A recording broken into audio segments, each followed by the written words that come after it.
Donc dans cet exercice 5 du TD, on a x, une variable, non pardon, c'est pas x, c'est u, une variable aléatoire qui suit la loi uniforme sur l'intervalle 0,1. Donc vous savez que les lois uniformes, il y en a de deux sortes. Il y a les lois uniformes discrètes et les lois uniformes continues. Ici, bien sûr, comme il s'agit d'un intervalle, implicitement, on vous dit qu'il s'agit d'une loi uniforme continue. Une fois qu'on a ça, on sait donc que pour tout réel x, la fonction de répartition de cette variable aléatoire u est la suivante. Alors, je vais faire un petit rappel pour vous dire d'où provient cette formule. Si vous avez x qui suit la loi uniforme sur l'intervalle AB, c'est ce qu'on a noté dans le cours, alors la fonction de répartition, c'est la fonction qui à x associe 0 si x est strictement plus petit que a, x moins a sur b moins a si x est entre a et b, et 1 si x est strictement plus grand que b. Donc ça, on avait fait ça dans un exercice du cours, l'exercice 18, si je ne dis pas de bêtises. Donc on va se servir de ça.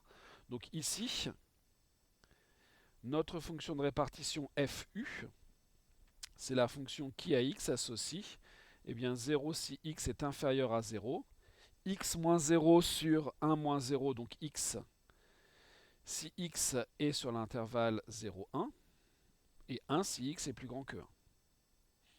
Donc voilà la fonction de répartition de cette variable aléatoire u. À partir de celle-là, on va fabriquer la fonction de répartition de la variable aléatoire v. Donc soit x appartenant à R, la fonction de répartition de la variable aléatoire v en x, qu'est-ce que ça sera? Eh bien, ça sera la probabilité que v est inférieur ou égal à x, c'est-à-dire la probabilité que b-a multiplié par u plus a est inférieur ou égal à x. C'est-à-dire la probabilité que, je vais ajouter a de chaque côté, b-a u inférieur ou égal à x moins a. Et là, on doit se poser la question, est-ce que b-a est positif ou pas, puisque je vais devoir diviser. On nous dit dans l'énoncé que b est plus grand que a, donc b-a est positif. Donc ça c'est positif, puisque b est supposé strictement plus grand que a. Donc je peux diviser sans changer le sens. Enfin, c'est même, je vais diviser et je ne dois pas changer le sens. Donc x sera inférieur à x moins a sur b moins a. On retrouve ici le x moins a sur b moins a que l'on doit avoir pour la fonction de répartition. En d'autres termes, ici, c'est la fonction de répartition pour la variable aléatoire u, mais en x moins a sur b moins a. Et ensuite, on déroule ce que l'on a déjà fait dans d'autres exercices. La fonction de répartition de la variable aléatoire u, elle vaut 0 si x est inférieur à 0. Donc si x moins a sur b moins a est négatif, ce qui revient à dire que x moins a, puisque b moins a est positif, x moins a est négatif, ce qui revient à dire que x est inférieur à a. Pourquoi est-ce que j'ai mis un moins ici? Je n'en sais rien. Donc dans ce cas-là, fv de x, c'est fu de x moins a sur b moins a, et dans ce cas-là, ça vaut 0. Ça, c'est réglé, pas de problème. Deuxième cas, si x moins a sur b moins a est compris entre 0 et 1, ce qui revient à dire que x moins a est compris entre 0 et b moins a, et j'ajoute a partout, ce qui revient à dire que a est plus petit que x, plus petit que b moins a plus a, donc b.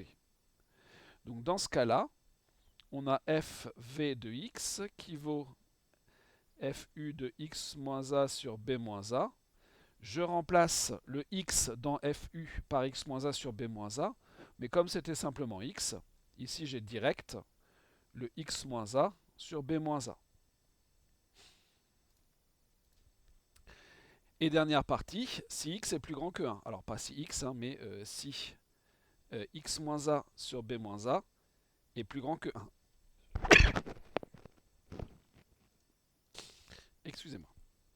Donc si x moins a sur b moins a est plus grand que 1, ça revient à dire évidemment que x est plus grand que b. Dans ce cas-là, fv de x, ça sera toujours fu de x moins a sur b moins a, ça ne change pas. Mais dans ce cas-là, fu vaut 1, donc ça vaut 1.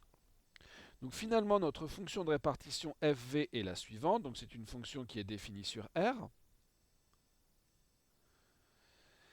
Et à x, on associe 0 si x est strictement plus petit que a.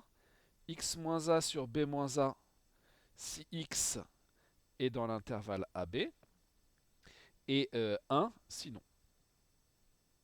Voilà la fonction de répartition de la variable aléatoire v. Et cette fonction de répartition de la variable aléatoire v est la fonction de répartition, de v bien sûr, mais ce n'est pas ça qui nous intéresse, d'une variable aléatoire qui suit la loi uniforme sur AB.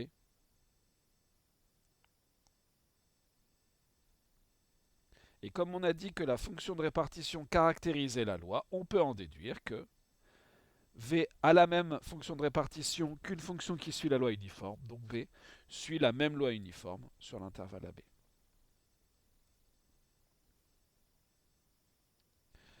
Voilà pour l'exercice 5.